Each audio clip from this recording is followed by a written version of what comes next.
Hello student, स्वागत है आप सभी का ड्रीम कैंपस एजुकेशनल प्लेटफॉर्म पर। कैसे हैं आप सभी? चलिए स्टार्ट करते हैं आज के सेशन को।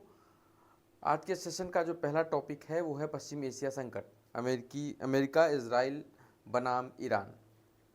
ईरान के ऊपर ये जो हमले हो रहे हैं अमेरिका और इजराइल के द्वारा, जो अभी भू राजनीति है, जो जियो पॉलिटिक्स है, उसमें तमाम मुद्दे, तमाम चर्चाएं लगातार न्यूज़ के माध्यम से आप देख रहे होंगे। कभी फ्रांस पीछे हट रहा है, कभी ब्रिटेन इन्वॉल्व हो रहा है, कभी फ्रांस बोल रहा है कि हम अपनी ज़मीन का प्रयोग नहीं करने देंगे, कभी ब्रिटेन बोल रहा है कि हम युद्ध में आपके साथ हैं।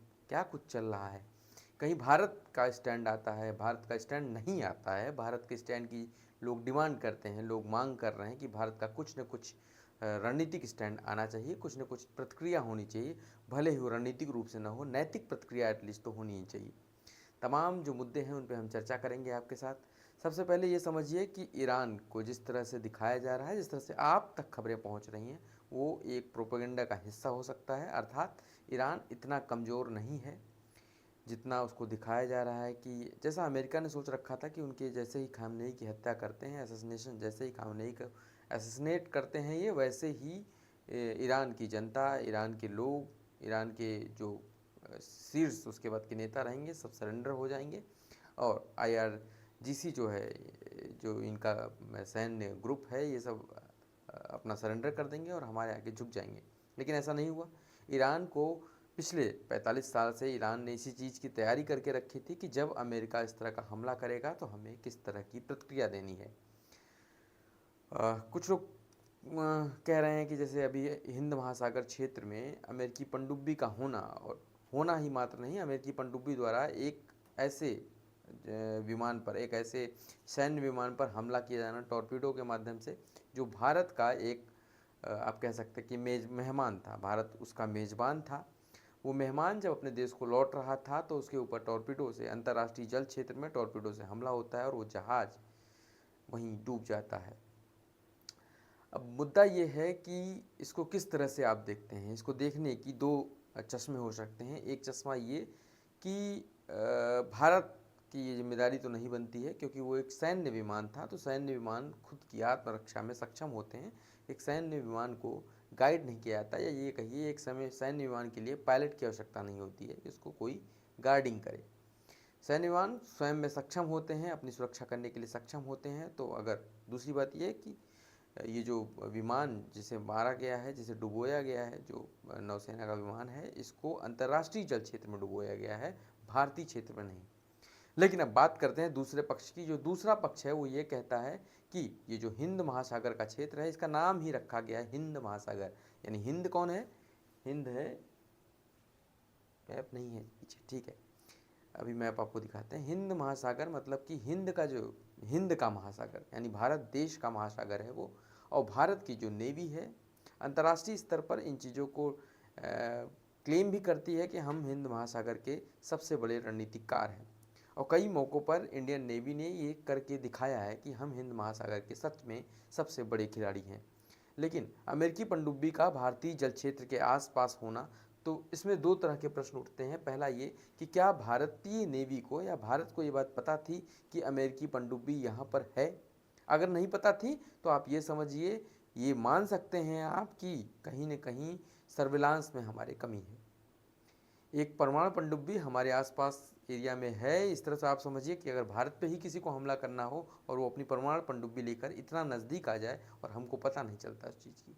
और अगर प्रश्न उठता है कि नहीं, हमको सर्विलांस था, हमको पता था कि यहाँ पर पनडुब्बी है, तो वो पनडुब्बी आपके क्षेत्र में, आप जहाँ के रणनीतिकार हैं, आप जहाँ के नेता हैं, उस क्षेत्र में बिना आपसे पूछे इस तरह से हमला कैसे कर सकते हैं? अमेरिका की नीति रही है, आज से नहीं हमेशा से रही है, कि वो चेक एंड बैलेंस की नीति को फॉलो करता है। एक तरह से आप इसको इस तरह से भी देख सकते हैं कि क्षेत्रीय शक्ति का एक तरह से टेस्ट भी था ये, यानी भारतीय शक्ति का टेस्ट हो गया है और टेस्ट में भारत फेल हो गया। टेस्ट होने का मतलब भारत, अमेरिका ने आकर यहाँ पर हमला किया, हमला करने के बाद एक जहाज़ को डुबो दिया और प्रतिक्रिया भारत नहीं कर पाया। न ही वो सैन्य प्रतिक्रिया कर पाया। सैन्य प्रतिक्रिया की खैर किसी ने उम्मीद भी नहीं की है आपसे, लेकिन नैतिक प्रतिक्रिया तो बनती थी। आपको कम से कम कंडम करना चाहिए था, इसका कंडोलेंस करना चाहिए था कि नहीं, ये आपने गलत किया है। आप अंतर्राष्ट्रीय जल क्षेत्र में ऐसे स्थान पर जो युद्ध क्षेत्र नहीं है वहाँ पर किसी जो जो दुश्मन का जहाज जा रहा है वो आप पे हमला भी नहीं कर रहा है, वो तो एक नेवल एक्सरसाइज में विभिन्न राष्ट्रों के साथ मिलकर एक नेवल एक्सरसाइज कर रहा था और वहाँ से लौट रहा था। तो कहाँ तक बात, किसकी बात सही मानी जाए किसकी गलत, इस पर हम चर्चा करेंगे। लेकिन तुमको पहले ये बता दें कि जो अमेरिका ने ये किया है इसका जो परिणाम है वो इस तरह से सामने आ सकता है, इसके जो कॉन्सिक्वेंसेस हैं वो इस तरह से सामने आ सकते हैं कि ईरान हर उस राष्ट्र को टारगेट कर रहा है जिसने भी अमेरिका की मदद की है। अभी क्योंकि ईरान के जो ड्रोन हमले हुए हैं, हैवी जब हमला उसने मैसिव अटैक किया है, तो उस अटैक के माध्यम उस अटैक के कारण जो अमेरिका के अलमीडा थे, अमेरिका के जो तमाम जलपोत थे वो भारत के तट की तरफ खिसके हैं, यानी कि अरब सागर में पीछे की तरफ और पूर्व की तरफ खिसके हैं। ऐसे में अगर वो भारत के तट पर आते हैं और भारत और अमेरिका के मध्य जो सैन्य समझौता है, अगर उसे भारत के ऊपर दबाव बनाता है लागू करने के लिए, और अगर भारत उसमें जरा सी भी शिथिलता बरतता है और उसे लागू करने की इजाज़त थोड़े स्तर पर भी देता है, मतलब केवल आप रसद पूर्ति कर सकते हैं, आप केवल भोजन अगर हमसे प्राप्त कर सकते हैं, ऐसे में ईरान के पास नैतिक आधार मिल जाएगा आपके ऊपर भी हमला करने का। यानी कि चाहते न चाहते हुए भी भारत एक पार्टी बन सकता है इस युद्ध की। भारत को विशेष ध्यान रखना होगा इन चीज़ों का कि इस ऐसी किसी जंग में, या तो अगर आपको लड़ने का मन है, अगर आपकी जो रणनीतिक स्वायत्ता है वो ये कहती है कि नहीं भारत का हित इसी में है कि लड़ना है, फिर तो आप लड़िए। लेकिन अगर केवल किसी एक आदमी को खुश करने के लिए आपको युद्ध के जंजाल में डूबना पड़ रहा है तो आपको संभलने की आवश्यकता है। आपको आवश्यकता है अपने कूटनीति को फिर से व्यापक रूप से उसका संक्षेपण करने की, उसको व्यापक रूप से अध्ययन करने की, उसको फिर से आपकी आवश्यकता है। अच्छा, अब भारत का पक्ष समझ लेते हैं। अभी तक तो हमने बात की दूसरे पक्षों से कि भारत का क्या रणनीति, क्या स्टैंड होना चाहिए। अब जो वर्तमान में भारत का स्टैंड है वो क्यों है, उस पर हम चर्चा करते हैं। आपको बताएं कि जो इजराइल है वो भारत का शाश्वत मित्र है।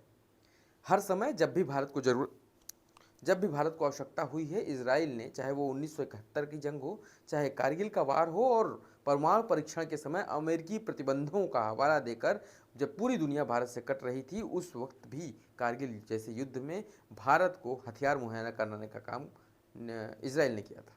अभी ऑपरेशन सिंदूर में इजराइल की महत्वपूर्ण भूमिका को आपने देखा है।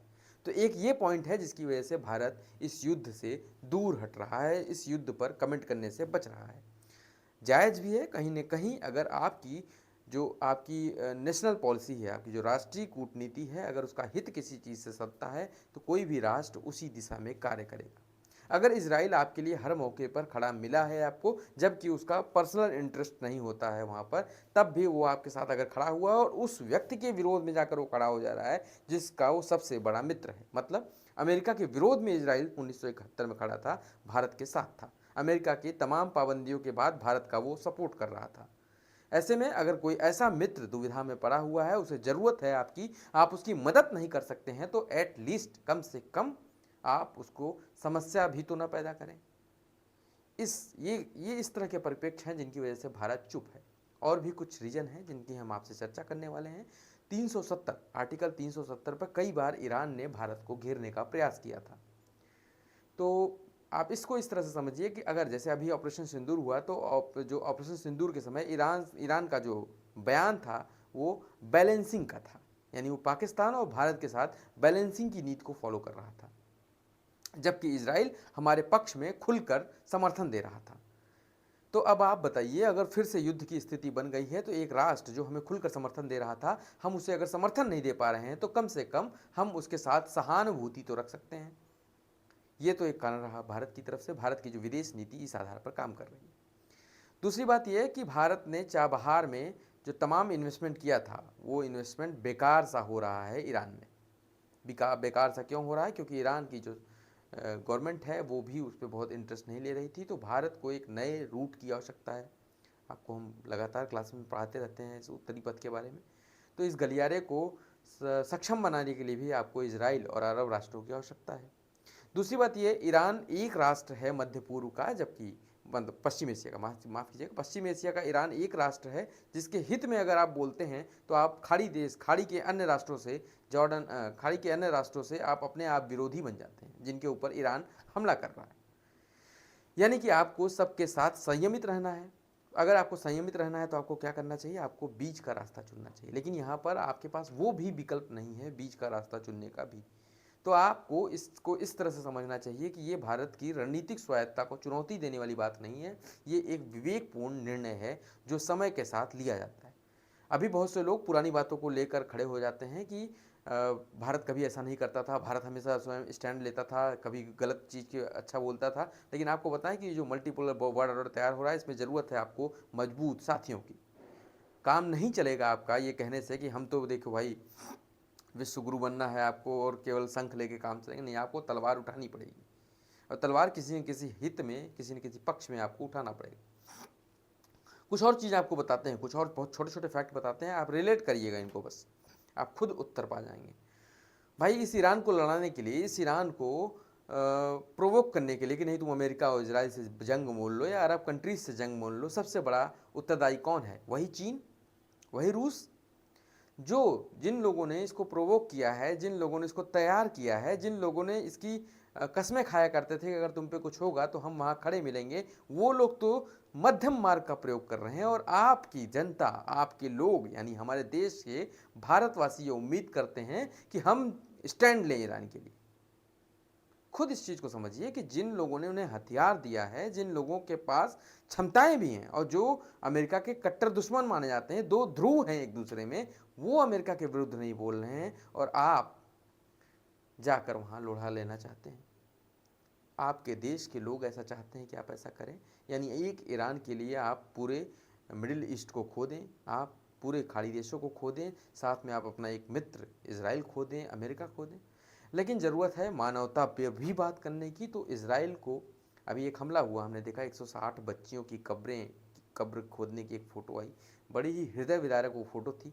उसको देखकर आप सबको गुस्सा आ सकता है, मायूसी आ सकती है, हम सबको भी आई होगी, गवर्नमेंट ऑफ इंडिया को भी आई होगी, इवन हमला करने वाले उन राष्ट्रों यानी इजराइल और अमेरिका को भी आई ही होगी। तभी तो अब तक उन्होंने इस पर यही बोला है कि ये जांच का विषय है। उन्होंने ये नहीं कहा है कि ये हमला हमने किया है, यह हमला गलती से हो गया।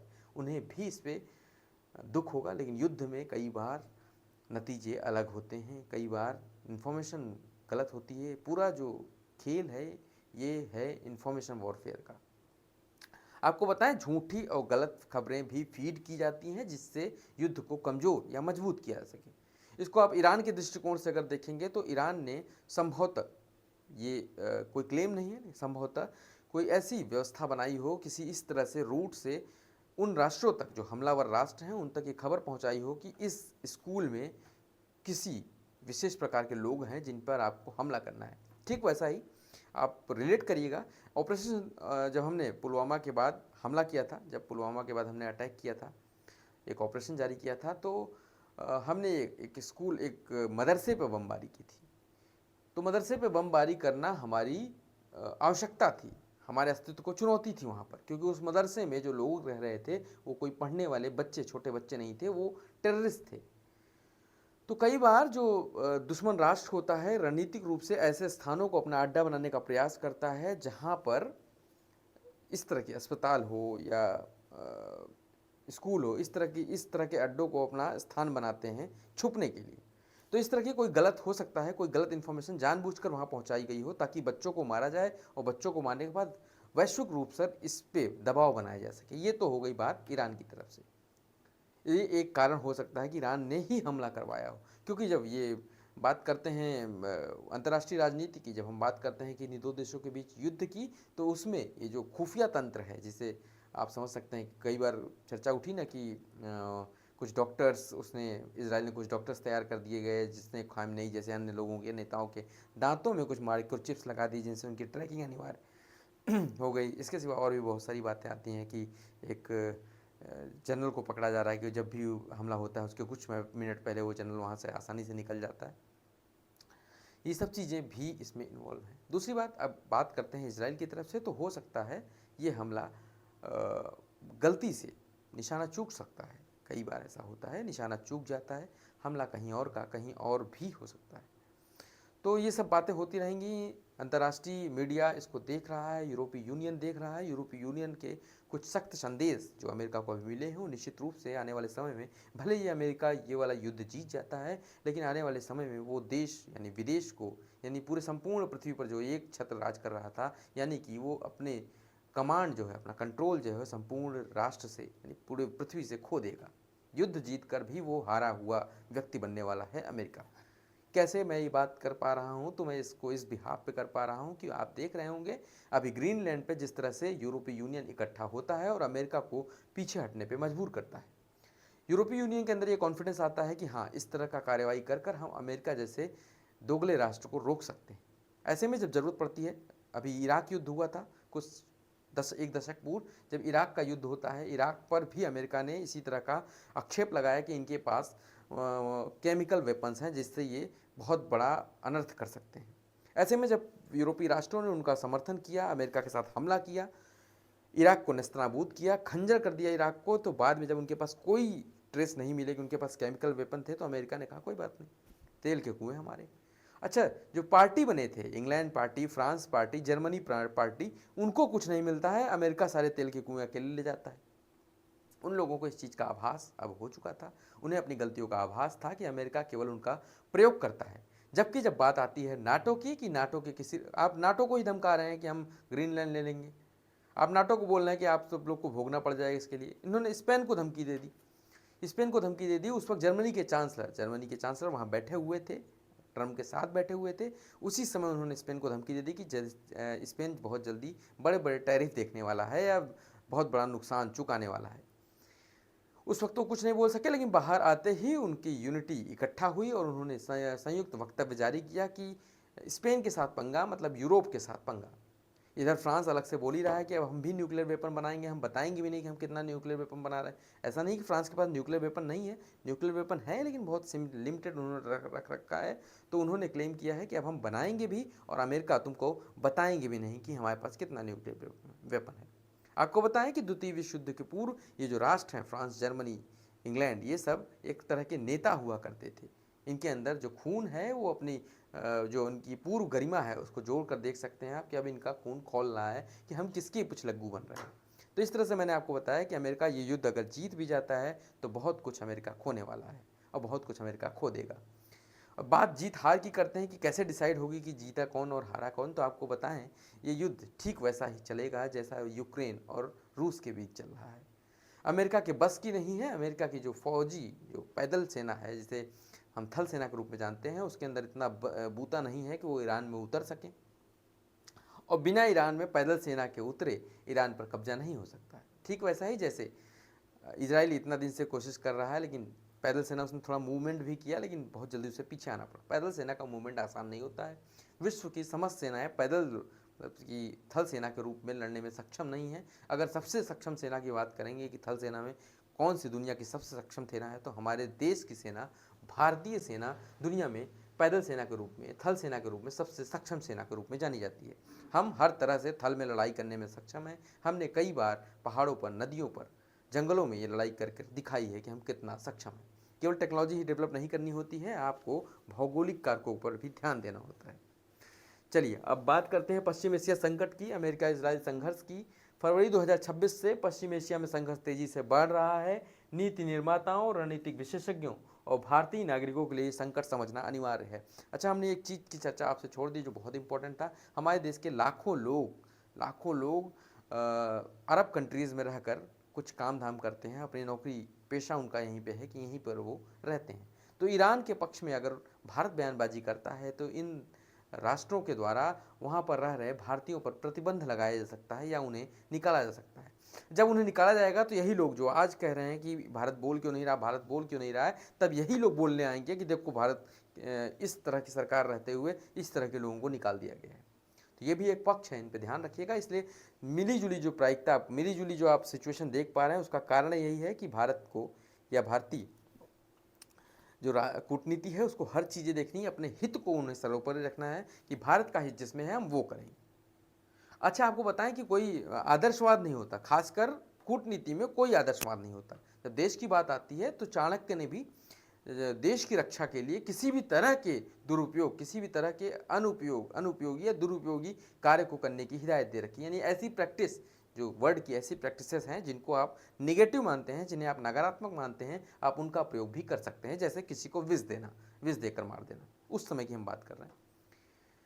तो इस तरह की चीज़ें आपको बताती हैं कि आपको अगर अपने देश की स्वायत्ता को बचाने के लिए, अपने देश की सुरक्षा को मजबूत रखने के लिए अगर कोई निर्णय लेना पड़ रहा है, तो वो अगर वो आज सही है तो आज उसको आप लीजिए, कल को कल देखी जाएगी, कल अगर हमें दूसरा निर्णय लेना पड़ता है। ठीक है, इसको इस तरह समझिए कि बांग्लादेश ने उस समय हमारी सपोर्ट से बांग्लादेश का निर्माण होता है, और आज क्योंकि बांग्लादेश को ऐसा लगता है कि बांग्लादेश की स्वायत्ता हमसे खतरे में है, तो उन्होंने अपने हित में एक निर्णय ले लिया। तो उन्होंने तो बदल दिया ना अपना सर्कमस्टांसेस। उनकी आदर्शवाद कहाँ गया? किसके लिए आप आदर्शवाद, किसके लिए आदर्शवादी बन के बैठेंगे? आप देखिए ना, हिंद महासागर में उसने एक जहाज को मार गिराया अमेरिका ने अपने टॉर्पेडो से। तो आपके लिए भी अगर जरूरत पड़ेगी अमेरिका को कि ऐसा लग रहा है कि नहीं ईरान के साथ भारत कुछ जा रहा है, तो हो सकता है भारत पे हमला करे ईरान, या भारत पे हमला कर दे अमेरिका। प्रतिकार करना पड़ेगा, हमें भी प्रतिकार करना पड़ेगा अपनी स्वायत्ता की रक्षा के लिए, अपने निजी स्वार्थ के लिए, अपने राष्ट्र हित के लिए हमें भी कार्य करना होगा।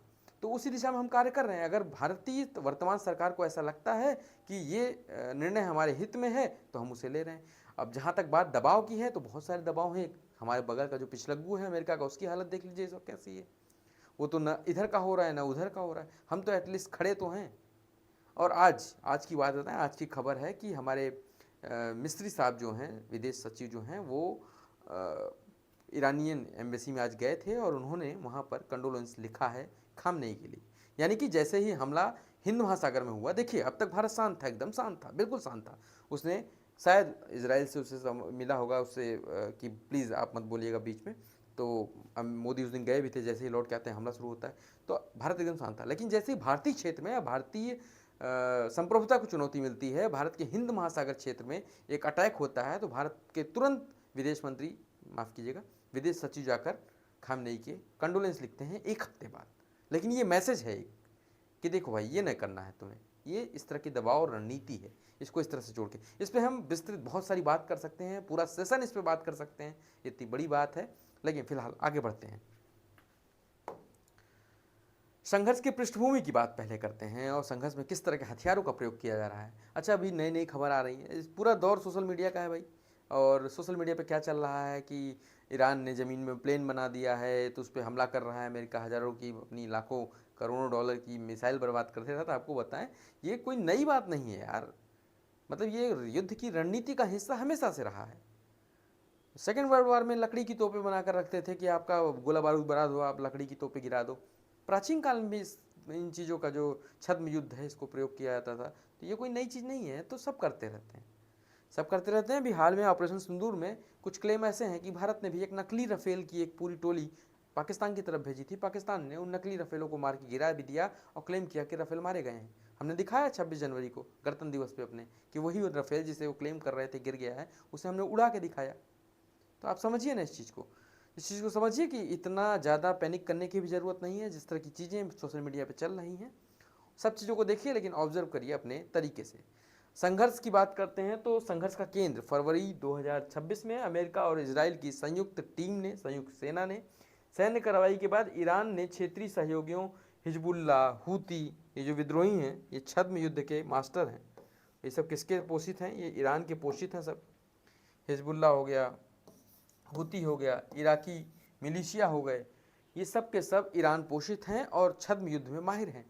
अब वर्तमान में ईरान ने अपनी सारी रणनीति को खोल दिया है, अपने हमले कर ही रहा है, साथ ही अपने छद्म युद्ध के लोगों को भी इन्वॉल्व कर लिया है। अब कहाँ कहाँ आप लड़ेंगे? छोटे छोटे लोग हैं ये लोग, इनके पास कोई बड़ा हथियार नहीं है, कोई बहुत बड़े लॉन्चर नहीं है कि इनको इस्टेब्लिशमेंट अपना हटाने में समय लगता है। ये हमला करते हैं अगले मिनट, और अगले मिनट वहाँ से निकल जाते हैं, दूसरी जगह जाके हमला करते हैं। छोटे छोटे रॉकेट लॉन्चर से हमला करते हैं। बहुत मिसाइलें खर्च होती हैं इनको, इनके डिफेंस को रोकने के लिए। लेकिन अभी इजराइल ने एक लेज़र गाइडेड हथियार का प्रयोग करके दिखाया हमको कि लेज़र बीम से, आयरन बीम से उन्होंने छोटे छोटे हथियारों को रोक कर दिखाया। निश्चित रूप से वो एक काबिल तारीफ हथियार है। हमने भी उसको खरीदने की पेशकश की, हमने भी उसको ऑब्जर्व कर रहे हैं, हम भी उसे खरीदना चाहते हैं इजराइल से।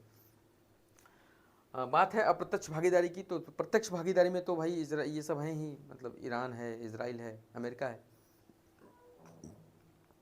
अप्रत्यक्ष भागीदारी की बात करें तो सीरिया, लेबनान, यमन और इराक इस संघर्ष में प्रत्यक्ष या परोक्ष रूप से खींचे चले आ रहे हैं। ठीक वैसे ही जैसे अगर आप ये समझिए कि अगर भारत इसमें कुछ तरह की इन्वॉल्वमेंट डालता है, भारत अपने तट के करीब अमेरिकी जहाज़ों को आने देता है या उन्हें किसी तरह की रसद पूर्ति करता है, तो प्रत्यक्ष नहीं अप्रत्यक्ष रूप से भारत इस युद्ध की पार्टी हो जाएगा और ईरान के पास नैतिक अधिकार होगा कि वो भारत पे भी हमला कर सकता है।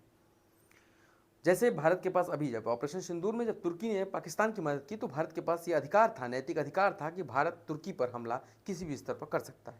ठीक वैसा ही रूस और चीन की कूटनीतिक स्थिति भी इस संकट की जटिलता बढ़ा रही है। दोनों चुपचाप खड़े हुए हैं और मजे ले रहे हैं। मजे क्यों ले रहे हैं, इसको ये समझिए कि शायद जिस तरह रूस समझ रहा था कि अमेरिका ने उसको एक जंग में फंसा दिया है, रूस और यूक्रेन के मध्य एक वार स्टार्ट करवा दी है और कितने 4 साल हो गए, 5वां साल चल रहा है, 5 सालों से रूस उसमें फंसा हुआ है। तो रूस भी अब ये चाहता है कि अमेरिका भी किसी ऐसे मोर्चे पर जाकर फंस जाए जहां पर युद्ध चलता रहे और हम पीछे से, जैसे अमेरिका पोषित कर रहा था यूक्रेन को, वैसे हम पोषित करते रहें ईरान को।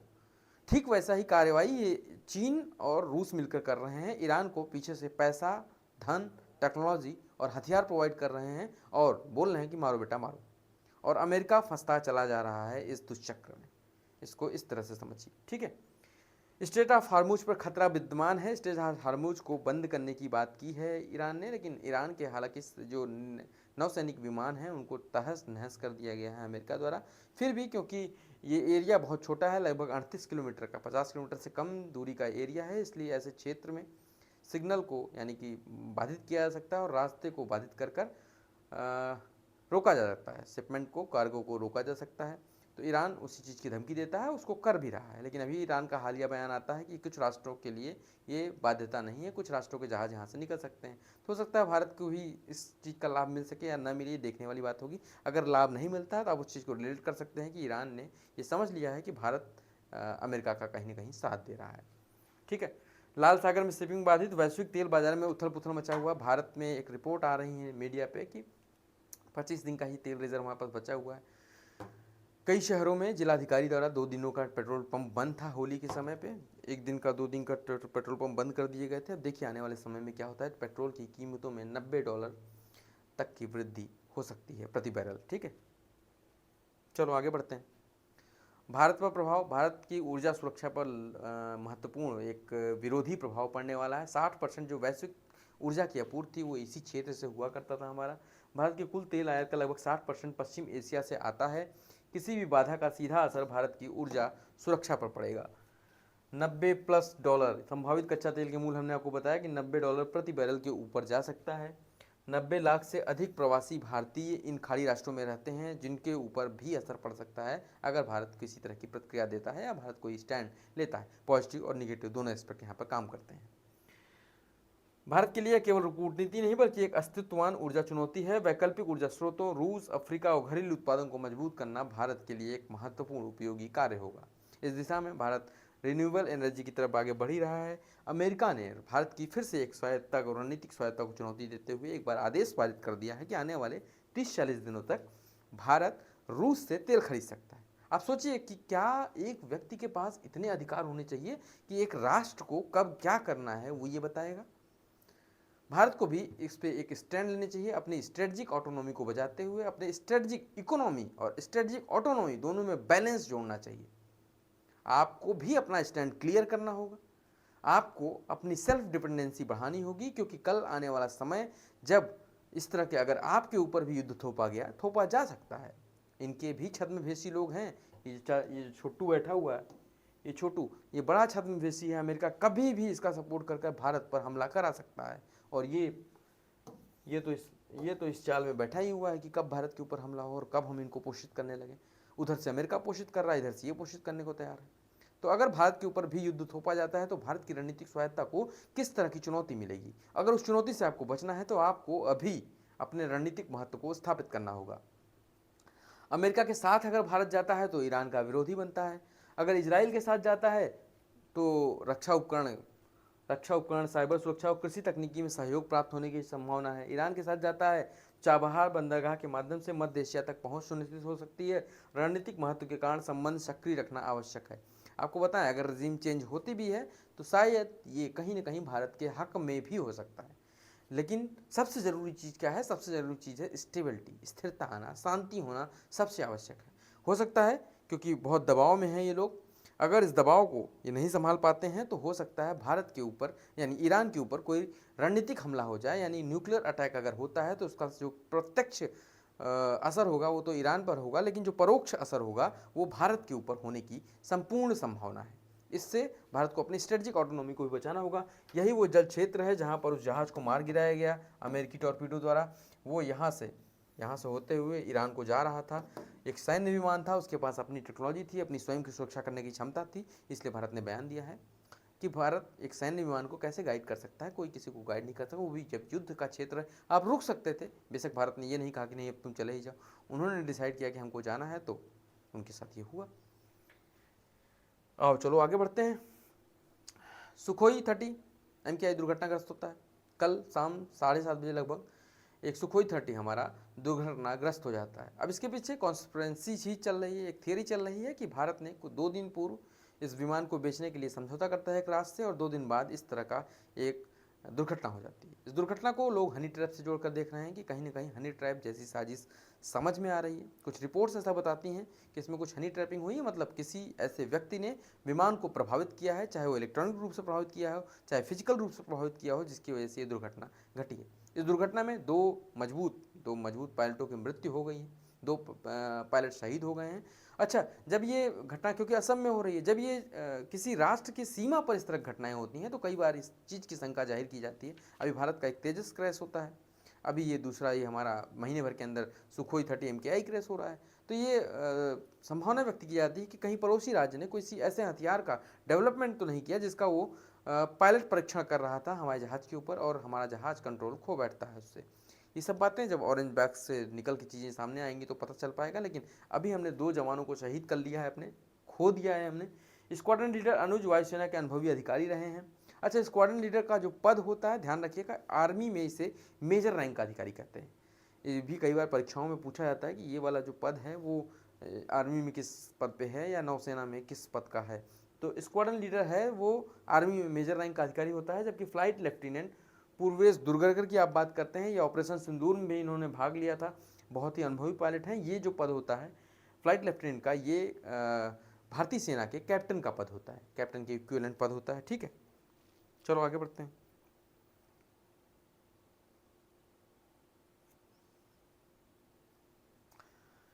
घटना का विवरण। भारतीय वायुसेना का सुखोई 30 MKI लड़ाकू विमान असम के कार्बी अंगलोंग जिले में दुर्घटनाग्रस्त हो गया।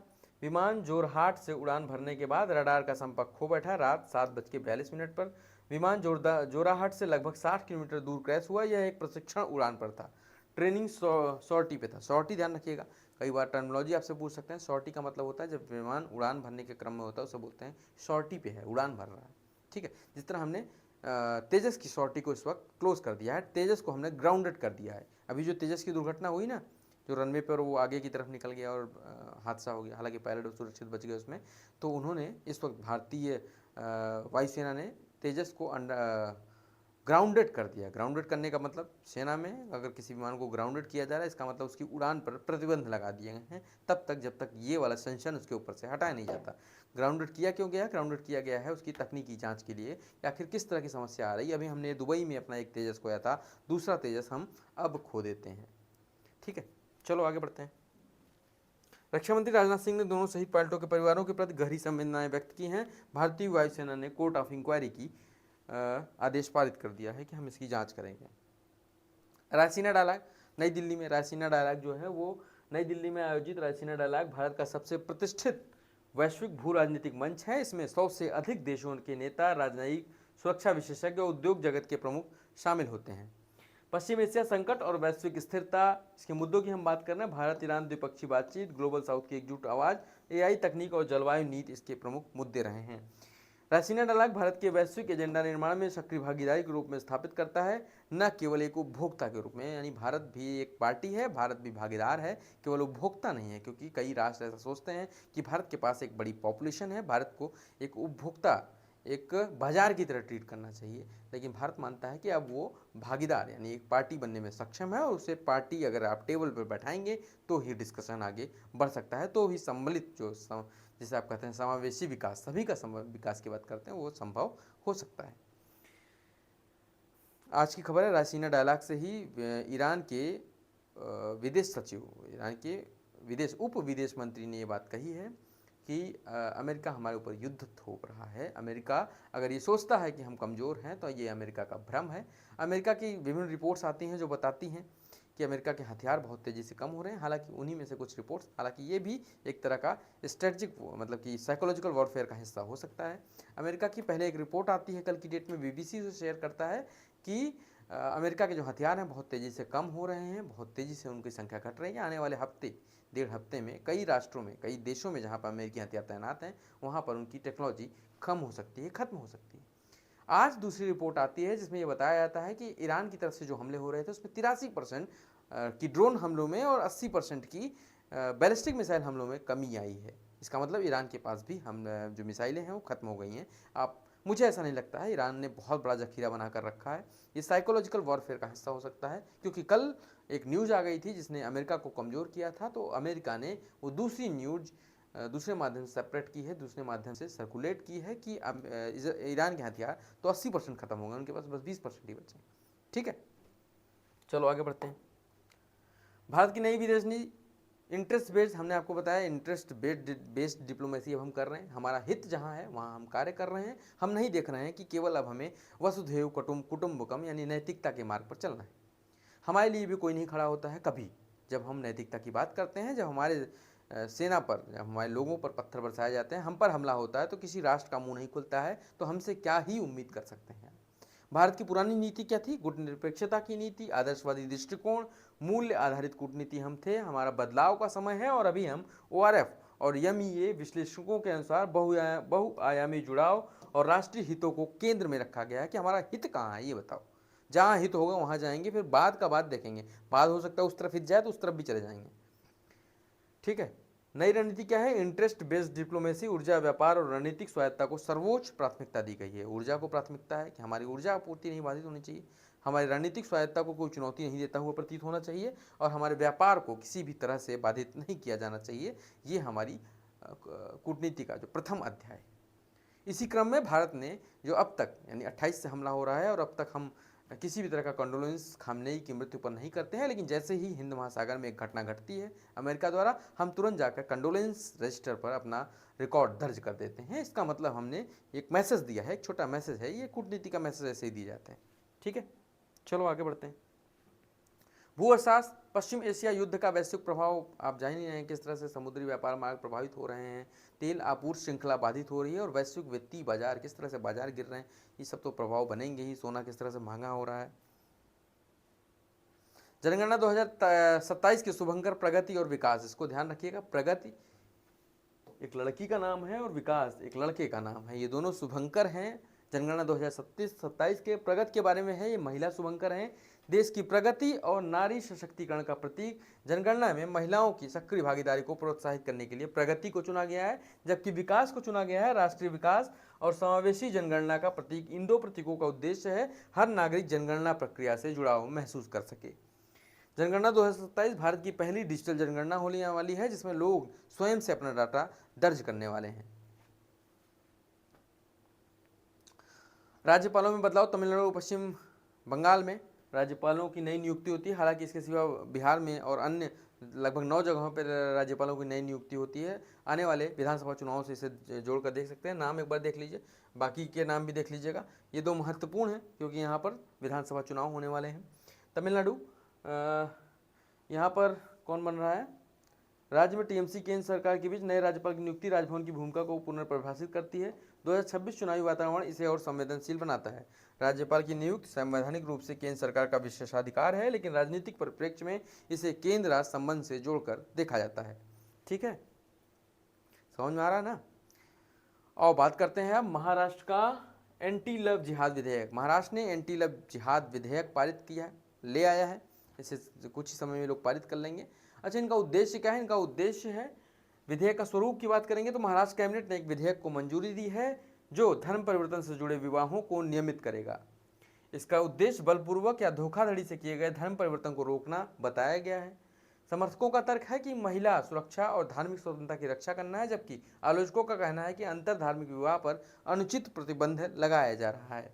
संवैधानिक चुनौती की संभावना सुप्रीम कोर्ट में है कि हो सकता है इस विधेयक को सुप्रीम कोर्ट में चुनौती दी जाए। तो आने वाले समय में देखते हैं कि सुप्रीम कोर्ट का रुख इस दिशा में क्या होता है। मणिपुर शांति और न्याय की मांग। मणिपुर में एक कैंडल मार्च होता है जिसमें मणिपुर में हुई हिंसा को याद किया जाता है और ये सोचा जाता है, इसका नाम क्या है, चूड़ाचांदपुर मार्च। केवल पीड़ितों की याद नहीं था, यह पूरे देश के न्याय की मांग था। मणिपुर हिंसा के पीड़ितों की स्मृति में चूड़ाचांदपुर में एक बड़ा मार्च आयोजित किया गया। हजारों नागरिकों की भागीदारी ने राज्य में लंबित न्याय की मांग को फिर से राष्ट्रीय एजेंडे पर, राष्ट्रीय पटल पर रख दिया है। मणिपुर संकट केंद्र राज्य संबंधों, जाति सद्भाव और सुरक्षा बलों की भूमिका पर गंभीर प्रश्न चिन्ह खड़े करता है। साथ ही जो SIT है, स्पेशल इन्वेस्टिगेशन जो यूनिट है, उसके भी कार्यप्रणाली पर एक प्रश्न चिन्ह लगाता है। भारत की आर्थिक वृद्धि 2026 की बात करते हैं तो भारत का बुनियादी ढांचा तेजी से डेवलप हो रहा है। 7 से 7.5% की आर्थिक वृद्धि आने वाले इस वर्ष में 2026 में हम प्राप्त कर सकते हैं। हालांकि अंतर्राष्ट्रीय भू राजनीति में जो स्थितियां बनी हुई हैं उसके कारण कल एक रिपोर्ट आती है कि लगभग 0.63% की कमी हमारी अर्थव्यवस्था में हो सकती है इस युद्ध के परिणाम स्वरूप। डिजिटल अर्थव्यवस्था की तरफ बढ़ना और घरेलू मांग, मजबूत उपभोक्ता खर्च, मध्यम वर्ग का विस्तार और ग्रामीण क्षेत्रों में मांग का पुनरुत्थान करना इसका उद्देश्य है। GST संग्रह फरवरी 2026 GST संग्रह में अभूतपूर्व वृद्धि देखी जा रही है। 1.83 लाख करोड़ का राजस्व संग्रह होता है। फरवरी 2026 में कुल GST संग्रह पिछले वर्ष की तुलना में 8% की वृद्धि होती है। डाटा ध्यान रखिएगा, 8% की वृद्धि होती है। महत्वपूर्ण क्या है, ये महत्वपूर्ण क्यों है? सरकारी राजस्व में निरंतर स्थिरता आ रही है, इसका मतलब सरकार सक्रिय है। कर अनुपालन सुधार का संकेत है, यह आर्थिक गतिविधियों में तेजी का प्रमाण, साथ ही राजकोषीय घाटे को नियंत्रित रखने में सहायक बनने वाला है ये 8%। अगर आपके पास पैसा आ जाता है तो आपका राजकोषीय घाटा यानी आपकी लेनदारी और देनदारी बराबर हो जाती है। लगातार उच्च GST संग्रह भारत की औपचारिक अर्थव्यवस्था के विस्तार का एक विश्वसनीय संकेतक बनकर सामने आ रहा है। ठीक है, इसी के साथ कंक्लूड करते हैं आज के सेशन को। मिलते हैं आपसे नेक्स्ट सेशन में। धन्यवाद।